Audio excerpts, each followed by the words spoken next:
Hello, my name is Ivy Prosper, and I tell stories from Africa and the African diaspora. And many of you reach out to me because you're looking for information when you are making the decision to move to Ghana or to other African countries. And sometimes that information is very difficult to find online because statistics aren't there, the websites might not be working. But this man has created something that fills that gap. His name is Henry Asenso, and he is the founder of Kuro Africa to help you navigate information when you make the decision to come to Ghana or other parts of Africa. Henry, I'm really excited for us to finally get a chance to talk about Kuro Africa. Yeah, absolutely. I know we connected a few years ago when you were kind of getting things off the ground, and now your website is up and running, you have everything going, and we'll get a chance to go deep into what it is that you do. Absolutely. Looking forward to it. Thank you for having me. Yeah. So first of all, I want to know where you're from. Yeah, I'm a British-born Ghanaian. Mm-hmm. So, yeah, I'm from London, UK, but I've been in Ghana for a while. And also I went to school in Ghana for a while when I was younger. Oh, you did? Yeah. So that means you have schoolmates here. No, kind of, yes. A lot of them have moved around, but I came when I was around 11 through to 13. I got the traditional, if you misbehave, I'll send you back. You were one of those? Yeah, and I got sent. Yeah. Summer holiday turned into a very long period in Ghana. Oh my gosh. Yeah. So when you came, did they tell you were coming on summer holidays? So that's what you thought? No, it was like we'd come on summer holidays regularly, so it was quite normal. Okay. And then it was like towards the end of the holiday, everyone else was packing to leave, and it was kind of like, no, you're staying.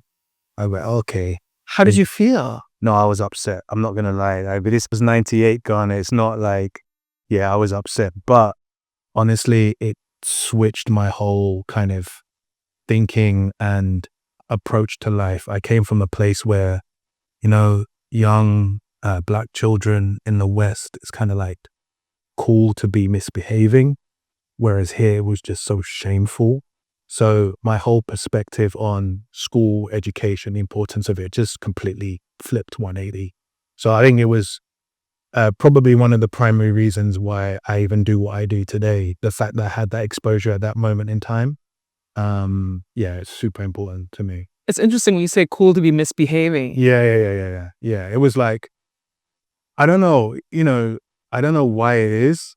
And maybe there's no appreciation because at the time you had to pay school fees here, right? And when I came here, I'd see people that were struggling to pay school fees. And so as a result, their entire life was about academic success. And culturally, Ghanaians, we are about academic success. And I think it's done wonders for us, even when we leave, but also the ones who've stayed. And so there was a phrase, what was it again? Oh, you tell it a class. So you carry the class. If you're at the bottom, you carry the class. And it's the most shameful thing you can do. And it was like, whereas if you were like bottom of the class or top of the class, you were kind of shamed in the UK. You were called names and things like that. Whereas if you're at the bottom of the class here, that's where you were shamed and called names. So it made it cool to be smart when I came here.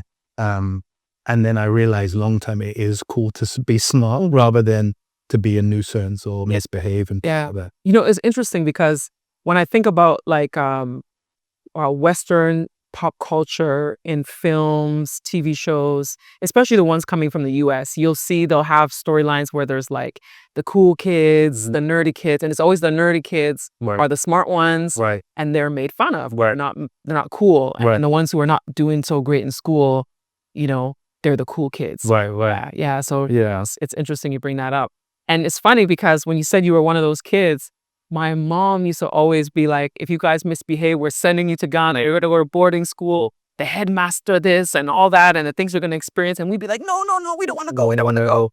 So subsequently, we didn't end up going because we would always straighten ourselves up because we were like, we don't want to get sent back. But then my dad was like, he didn't want to send us back, but my mom would say she would want to send us back. So it was funny.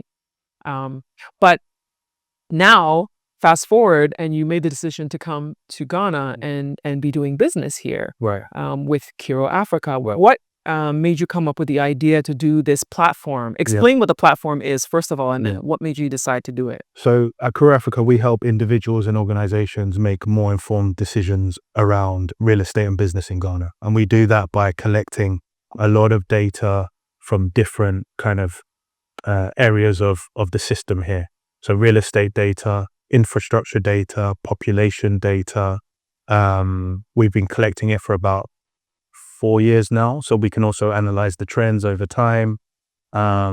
We also started to build AI as well, because as we were building, AI came into it. So that's what we do. How it came about was from my own personal frustration.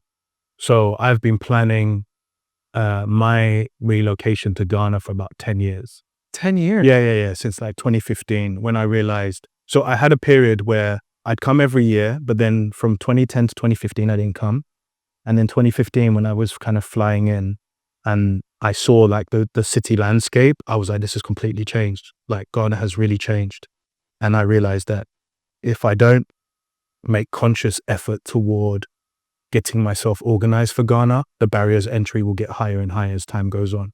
So from 2015, I'd be coming every year, sometimes twice a year, trying to figure out what could I do to make money and those kind of things. And also, what could I invest in? Like I wanted, okay, can I get a piece of land or something? Because I realized that as I was talking about those barriers to entry, I knew at some point it was getting to a point where I might have to come here and rent from a foreigner. Like I could see that happening. Right. Yeah, because I could see, and this, don't get me wrong, I really respect other groups that come here and see the opportunity and seize it. But I felt like if I got too comfortable in the West, my access and options to go home would be dictated by things out of my control. So I wanted to get that back in my control. So what I did was the first couple of times I was like, okay, can I kind of buy a piece of land or maybe an apartment or something like that? And I had invested in property in the UK before, so I was used to a certain experience, right? And when I came here, it was like everything was driven by kind of anecdotal discussions or stories, or so and so sold this for this, so therefore this is the price, blah, blah, blah. And there was one particular area, East Legon Hills, as it was coming up, and through 2015 to 2024 probably, every time I came, I was like, okay, plot of land, East Legon Hills, how much? 20K next year, 30K next year, 40K next year. Yes, going up and up. and- Yeah. But I was just like, but based on what? Right? Is it like, and depend on who you spoke to, you get a different price. The information that was out there wasn't really well organized. You couldn't make sense of it. So in 2019, I took a sabbatical from work, 6 months, and I came and I had a list of ideas. And I told myself, I have no emotional attachment to these ideas. They either work or they don't.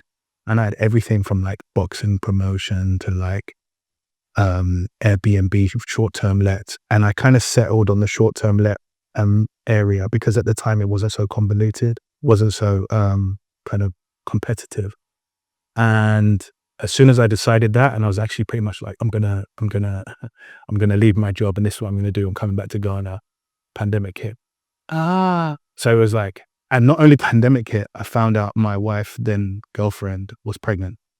So it was like, So she went back. I was still working out, these ideas that she gave me that grace to try and figure it out because we both wanted to come here. And then it was like, no, I have to go back. And if I didn't go back the following week, the borders closed here. So if I hadn't gone back at that moment in time, I would have been stuck in Ghana for 6 months without my work laptop to kind of even work remotely. I would have lost my job. I would have missed the birth of my son, all of these things. So luckily I went back. But in going back, that's when I was like, okay, I realized that in Ghana, you need to earn foreign income to remain stable in terms of your lifestyle that you want. So I was like, what are the most in-demand skills at that moment in time that I could potentially work from home and earn a foreign income? And that's where data and analytics came up. So I didn't know anything about data until 2019. Yeah, like 2019, 2020. So I made a conscious effort to learn, because I thought, okay, maybe I could do some data stuff on the side whilst I live in Ghana. And then more and more I learned about it. I was like, hold on a second, but what if I took certain Ghanaian data and combined it? Could I start understanding where an opportunity would be in terms of I'm going to buy here and then it would appreciate because this road's coming in and stuff like that. So I started to do that analysis by myself. And eventually the curiosity just grew and grew and grew. And it led to me learning how to build websites, mailing lists, everything. like just by myself through curiosity. And then I launched like a beta version of it, which was like a very ugly website. And I just launched it. And then I did a couple of YouTube interviews here. And I said, if someone will pay 1 penny, I'll invest in it. So I just kind of pulled the data together, try and made it look as pretty as I could, put it behind the paywall and said, okay, paid. It was a reduced price at that point, like $10 a month for access to this data. I did a few YouTube interviews and one went well. And then the next couple of days, I started to see maybe like 30 or 40 people sign up. So I was like, okay, this works. So from there, what I did was I started to navigate some of the universities. And because I knew I needed software developers, I thought I knew what I needed, but I didn't know because I'm not a technical founder. So eventually I started interviewing some young guys here because originally I was going to go to India and get it done. Because in my day job, I worked for a Indian tech firm. And then I started speaking to Ghanaians, young Ghanaians. I was like, hold on a second, these guys are really talented. And so I hired 2 software engineers, and then we built the new version of Kuro, which is got the AI in it and all of those. And I've been working with them for just over maybe about a year and 3 months. And now one of them actually has equity in Kuro as well. Okay, Yeah. that's good. That's good. So if somebody goes to the website, Kuro Africa, what are they going to be looking for? Like, how are they using this tool? Okay. So there's a couple of options that you have, right? So effectively, Kuro captures data on property for rent, for sale, and land for sale. And it has schools, infrastructure projects, general attractions, health facilities, all in one, along with population data. So if you were to say, for example, I'm coming to Ghana and I don't know what I want to do, but I've heard about this place, Osu. You can type in Osu. It will tell you minimum, maximum, median, average prices, what prices come up the most, what are comparable areas, what's the infrastructure like in the area, what's the population like in the area. And if you were to change your search and say, well, I need 2-bedroom houses in Osu, it will tell you the new sets of information and data around that specific location. You can compare locations as well. So one of the main things that kind of became glaringly obvious to me was that transparency was an issue in Africa. So there's a global transparency index, which takes into account various factors like governance of listings, government intervention, all that kind of stuff. And Ghana ranks 73rd out of 89 countries. 73rd. 73rd for transparency. For transparency. Wow. So Ghana 73rd, everything below 74th and below, the classification is opaque, as in no transparency. Ghana is just one place from no transparency. And why that's important is with increased transparency, you get increased foreign direct investment. So the top transparent countries, UK, US, Australia, receive 80% of foreign direct investment globally. So transparency will give more confidence to people to come and invest. Now, us as a private company, all we're trying to do is build some transparency in. So if you go to a new development and you're looking to buy a house or whatever, you will know that, okay, typically I should be paying between these prices. And even as a developer, I speak to quite a lot of developers. When they're pricing developments, now they're like, okay, I need this to sell quicker. Okay, so if you need it to sell quicker, this is potentially the target demographic, because we've got demographic profiles and salary profiles. So we can look in a particular district and say, there are 10,000 people in the food and services industry that earn average 3,000 cedis a month. If you rent at this price, this is unaffordable for them, that kind of thing. So yeah, it's just really a tool to really build transparency in to traditionally opaque markets. So on that transparency index, out of the bottom 20 countries, 13 are African. Wow. 13 are African. And there's another indicator by the World Bank, which is called ease of registering property. Now, ease of registering property, I think there's about 180 countries. Ghana ranks 111th. But there is one success story on the continent, which is Rwanda. And Rwanda have had a systematic approach to digitizing their land infrastructure specifically.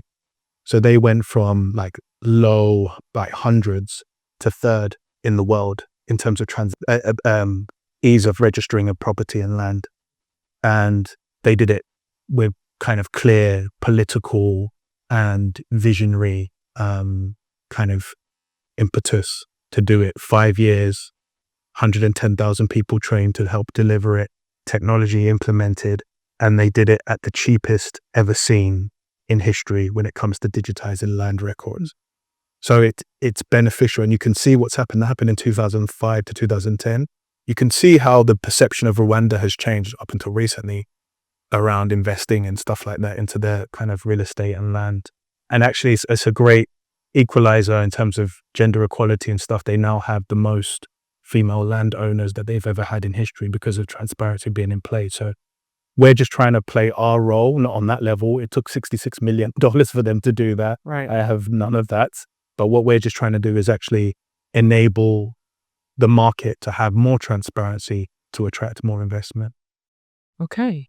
And so once somebody looks through the site to get information and data, how can they be assured that it's like accurate information? Because we're talking about transparency. Where are you getting information from, and how can they be assured that it's accurate information? So we leverage publicly available data that's out there already, but we go for a strenuous process of data cleanse because, as you say, there is so much kind of nuance of variation in the quality of information that's out there.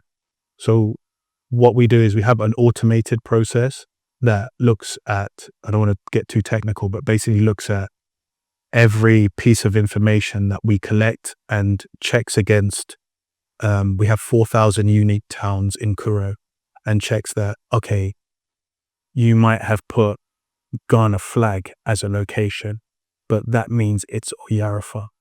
Or you might have put, I don't know, a landmark rather than an actual town. Right. So we have an automated process to say, okay, these landmark names mean this town. Okay. And those kind of things. So that's one process. And then we have a manual process that takes over after that, where the team actually goes through all the data that we collect every month to refine it and make sure it's correctly allocated. Sometimes, something might be put up as for rent for $250,000 a month. Obviously, that's supposed to be for sale and not for rent.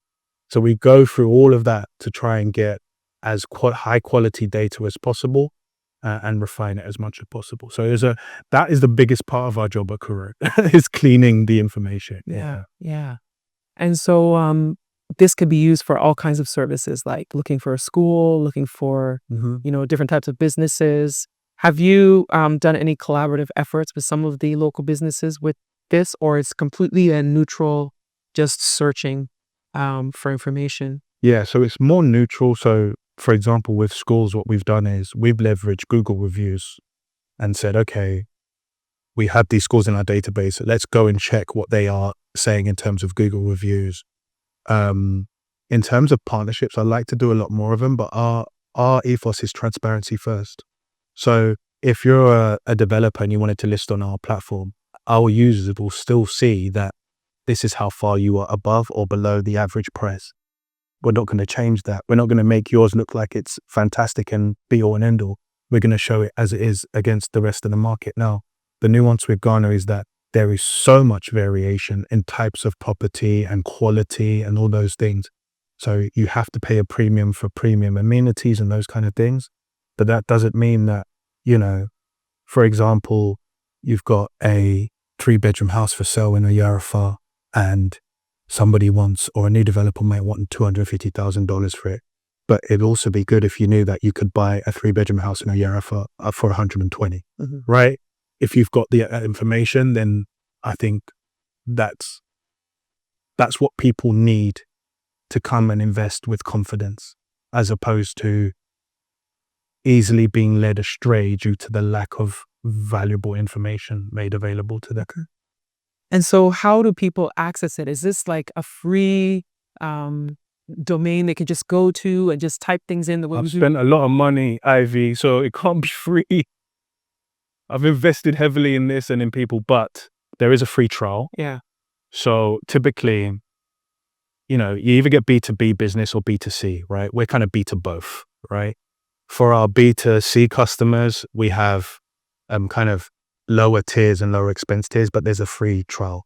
So let's say you just wanted to see, okay, let me understand about this area, what I should be paying. You could use that for the 7 days and not pay a fee. If you go on beyond that, then there's a monthly subscription. You cancel at any time. That's the best we could do. So yeah, that's the options. And depending on what tier you access, you get different levels of data. So our basic tier will just give you city prices, the pricing in general. You still have the ability to search for specific things. And you'll get the price overview, which shows you what's the most occurring price. But what you won't get is infrastructure information, trend information. You won't get a currency converter. You won't get our AI or our market analysis, which is typically targeted towards businesses rather than individual. But every tier has a free trial, so everybody can try it for free. Okay. I mean, I'm not surprised because there are a lot of platforms that are charging for data information, whether it's marketing reviews, urban planning. Like there's so many different companies I see doing this type of stuff, but not for the continent of Africa necessarily. So I'm not surprised. So how many tiers is there? 3? Yes, there's 3. So there's a basic tier, there's a pro tier, and then there's elite tier. And the basic tier just has the real estate information in cities. The pro tier has the real estate information, and you have an inbuilt currency converter, so you can switch between pound, euro, city, and dollar.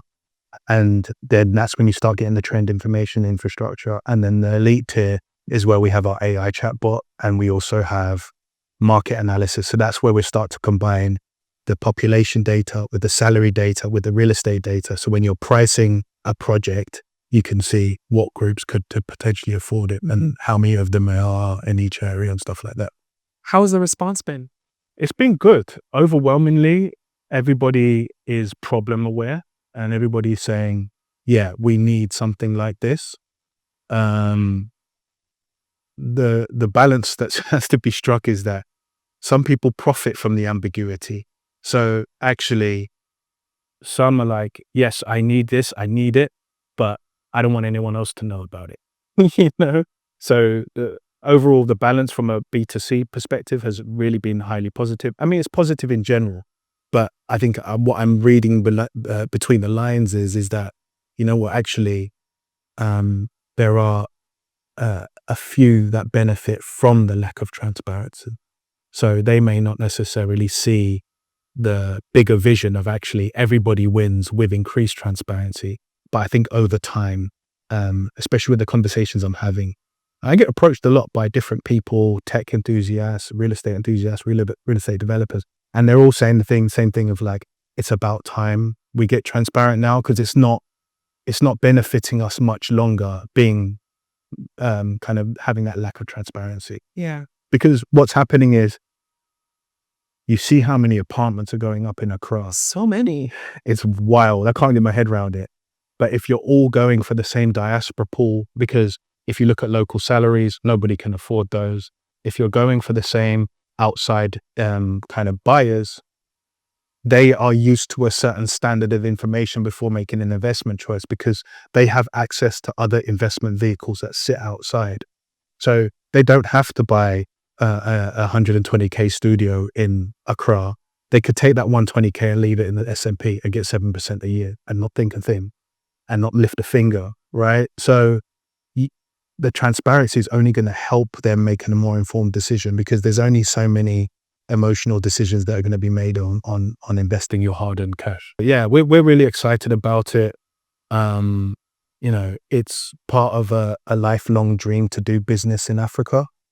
And it's a business that is kind of like really my baby, came just before my son. So it's like I'm seeing my son grow with the business. So and we believe we believe and we know and we've heard that it adds a lot of value. So we've decided to scale up and start to target other countries. So in the next month or 2, we should have 2 new countries that we show data on. That's great. Yeah, so we start to show comparisons between countries and things like that. And I hope it's kind of it sparks something, especially, I mean, maybe it might be out of place for me to say, but even at state level, to get this stuff in order, because it's only going to bring more investment, Yeah. Because as much as we're a private organization, we'd love to get involved with the state stuff. It takes for political will and consistency around solving the problem. As I explained in Rwanda, 5 years focused, changing constitution, legal frameworks drawn up, training, investment in technology, and now the general public can download an e-title, right? And that's a major step, and it's done in a way that was more efficient than anyone in the globe. So why not here? I think it kind of pains me when Africa doesn't do certain things that kind of help generally, but the systems in play kind of help the few, and it's not sustainable. Everybody dies, so come on, let's sort it out. Can you imagine if we had that system in Ghana Oh my God. for the land Oh my God. digitized like that? And that's the thing, Ivy, because even though Rwanda ranks third in the world, or third or fourth in the world, I think 2019 to 2020, third and fourth, in terms of registering property ease, they still have low transparency because of other factors, governance around listers. But that alone, I mean, the big pull for that was some of the catalysts for their conflict was land disputes. Was it? Yep. It was land disputes. And that led to what it led to, right? Thankfully, we're a very peaceful country, but, if a country like Ghana, with all the attention that it has on it right now, had that system in play. Now, at Kuro, we've effectively built the technology stack, like the front end, back end, that could enable that. Yeah. But there are some fundamental reforms that would need to happen in lands commissions and digitizing that. And I think there's been efforts before. Yeah, I mean, I'd be so happy if that happened here, because I think the investment that you'd see would be astronomical. Yeah. Yeah, I think it'd be crazy. And everybody would win in that regard. People would be employed from new buildings going up. People would be employed from doing surveys, engineers, all of these things, and everybody would win. But at the moment, I think the way it sets up now is kind of only few win. Yeah. But what you're doing right now is really great. It's definitely something that's helpful to members of the diaspora who are looking to come, invest, live. You can find schools, you can find hospitals, you can find so many different things on this site. So I think it's really great. And again, it's cancel anytime. It's a free trial. So, I often put it to people like this, would you have rather spent $50 for 2 months or make $100,000 mistake? That part right there. Part right there, because some people have moved to Ghana and gotten into businesses, done certain things, bought, properties that they didn't know were a problem that they were, investing in. They didn't know there was pre-existing issues. Like, there's so many different things that, they could have saved themselves a big headache if they had information in advance. Right. And I think because of the nature of Ghana's supply boom, is that a lot of the narrative is led by the sellers. So you don't have full perspective on what the opportunity is and where the little nuggets of gold may be, because Ghana's not a real estate market or investment market that has this kind of linear upward trend. I mean, it may look that way, but there's not enough transactional data available to say, well, actually, is that true? Because by the end of that period, when you sell, do you even get the same money, let alone more? Yeah. Right. So, yeah, I think we're just trying to help people make more informed decisions, because Ghana is a market where each individual property, it's its own market, and it doesn't have the general upward swing that you see in the West, that over years real estate has increased by this much. Yes, that may be the case, but you need to know what are the nuances that make this one appreciate versus this one never get sold. And that's what we're trying to kind of build at Kuro as well. Okay. What does your family think about what you're doing? Like, would they have expected that you would end up coming back to Ghana? No, I don't think so. I think sometimes it's difficult for the generation before to kind of compute Ghana as a place of opportunity rather than problems.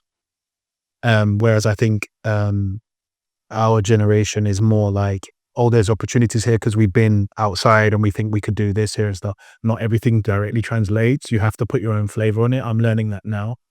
But yeah, I think they questioned it for a while, but at the end of the day, it was something that was consistent. I didn't change my mind. I was always on this path.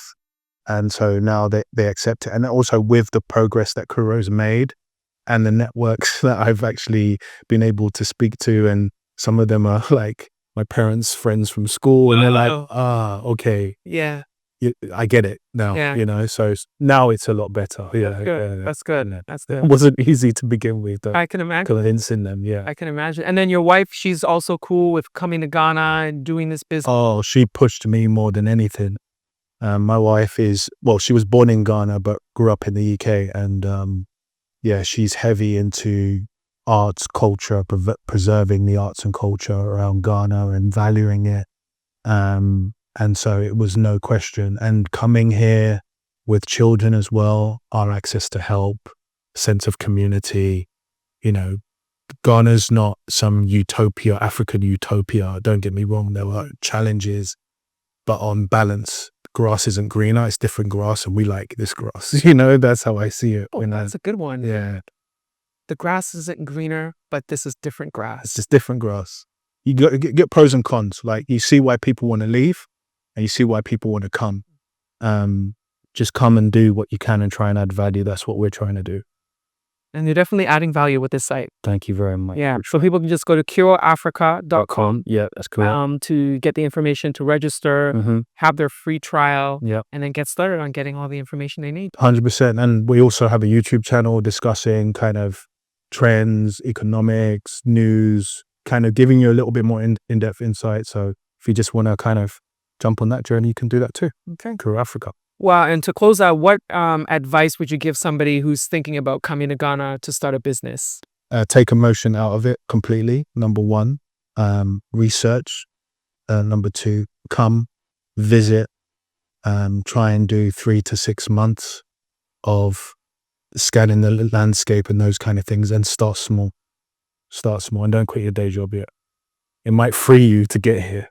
That's what I'd say. Good advice. Thank you so much. Thank you. Appreciate you. No, I appreciate it. Thanks. Thank you so much for watching this episode. You can go to kuroafrica.com to get more information on how you can register and get your own personalized digital data that you can learn about Ghana and other parts of Africa. Thank you so much for watching. And don't forget, you can join my channel's memberships. I have memberships available now at the bronze, silver, and gold level. Just check it out. The link is in the description box. Thanks for watching, and I'll see you next time.